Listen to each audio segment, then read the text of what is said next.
مومن کی ذمہ داریاں بہت زیادہ ہیں. ایک نماز دے کے کپڑے بھی صاف ہو، جسم بھی صاف ہو، وضو بھی صحیح ہو، جگہ بھی پاک صاف ہو، آمد و رفت بھی طریقے اور ادب سے ہو.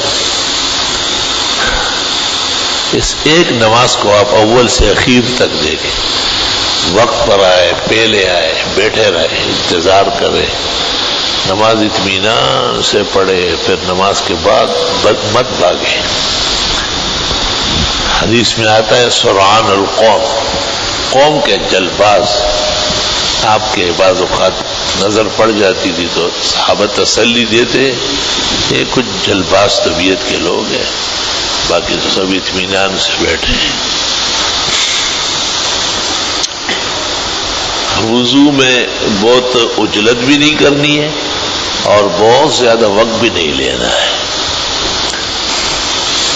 عجلت کریں گے تو اوہام ہو جائیں گے، بیٹھے رہیں گے وضو میں تو اسراف ہو جائے گا. اللہ نے ہمیں اعتدال کے راستے سے گزارا ہے، ہمارا نام امت وسط رکھا ہے، بہت خیال رکھنا ہے. حدیث شریف میں ہے اگر تم نہر کے کنارے بھی بیٹھے ہو تو پانی زیادہ استعمال نہیں کرو، جتنا وضو کے لیے چاہیے اتنا ہی استعمال کرو. احتاطوا فی الوضوء وفی روایہ علیکم اللہ تسرفوا ولو کنتم علی شط نہر، کنارے نہر کیوں ہو لیکن پانی طریقے سے ہوگا، ڈسپلن کا مسئلہ ہے. اللہ. ترمذی شریف، نسائی، سننین وغیرہ سب میں من توضأ فاحسن وضو، جس نے وضو کیا بہت عمدہ کیا، احسن العلوم میں آ کے وضو سمجھ لیا، اور نہ زیادہ پانی استعمال کیا اور نہ بہت کم ہو، اور پھر آرام تسلی سے نماز کے لیے روانہ ہوا. فتحت له 8 ابواب الجنہ، جنت کے 8 دروازے اس کے لیے کھل جائیں گے.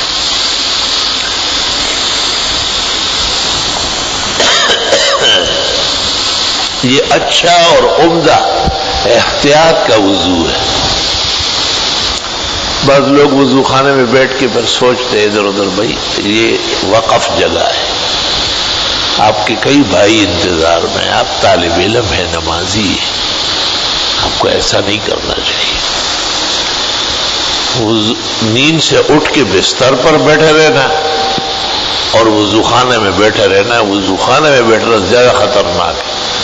بستر پر بیٹھے رہنا تو آپ کا نقصان ہے، دیر کر رہے ہیں آپ. وضو خانے میں اس کے ساتھ ایک اور آدمی کا وقت بھی لے رہے ہیں.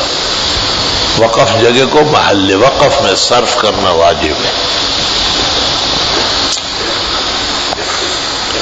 ایک اچھا وضو، ایک بہترین وضو نماز کے لیے سیڑھی ہے، نماز کی صحت کا باعث ہے. قبولیت دعا اور نماز تقریباً ہم مانا ہے. ایک وضو کبھی اچھا نہ ہوا تو پیغمبر صلی اللہ علیہ وسلم نے نماز پڑھائی اور کچھ آیتیں آگے پیچھے ہو گئی، کچھ گرانی محسوس کی.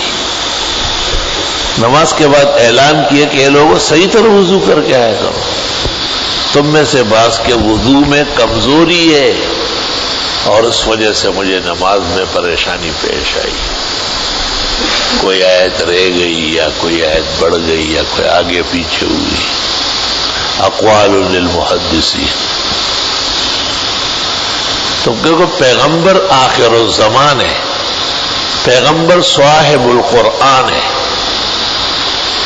پیغمبر امام الدنیا والزمان والمکان ہے، پیغمبر انبیاء میں لا نظیر و لا ثانی ہے.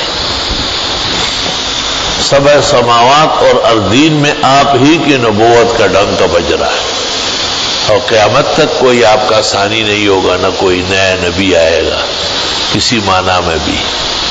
ایسے کامل و اکمل شریعت اللہ نے آپ کو دی ہے، لیکن نمازیوں کے حالات سے اور ان کے وضو کے کم و زیادہ سے یا کمزوری سے آپ نے پڑھنے میں کمی محسوس کی، اعلان کیا کہ تم لوگ وضو صحیح کیا کرو۔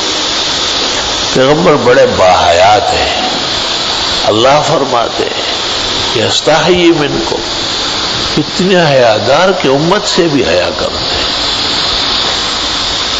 اور آپ کے حیا کو بیان کیا ہے کہ ایسے کل عذراء، جیسے کنواری لڑکی جو بہت ساری باتیں سنتی بھی نہیں ہے، بہت ساری باتیں وہ کر بھی نہیں سکتی ہے، بڑا مقام مرتبے کے ساتھ اس قدر محتاط، اس قدر باحیا، اس قدر شرف و تہذیب یافتہ، لیکن یہ مسئلہ آپ کو صحابہ کو کرنا پڑا، کیونکہ اس سے نماز کی کمزوری بڑھ جائے گی، اور نماز کمزور ہوگی تو ایمان کمزور ہو جائے گا۔ آپ نے کہا لوگوں صحیح طرح وضو کر کے آؤ، بعضوں کے وضو میں کمی کوتاہی ہے اور اس وجہ سے مجھے نماز میں گرانی آئی، یا اللہ۔ دنیا تو ایک قاعدہ جانتی ہے کہ امام کے ضعف سے قوم میں ضعف آئے گا، ان صحت صلاتہ فصحت صلاتہ وان فسدت ففسدت، فقہا کہتے ہیں امام کی ہوئی تو لوگوں کی ہوئی، اس کی نہیں ہوئی لوگوں کی بھی نہیں ہوئی۔ لیکن یہاں تو عجیب بات ہے کہ رسول اکرم صلی اللہ علیہ وسلم فرماتے ہیں کہ نہیں، تمہاری وجہ سے بھی امام کو گرانی پیش آ سکتی ہے۔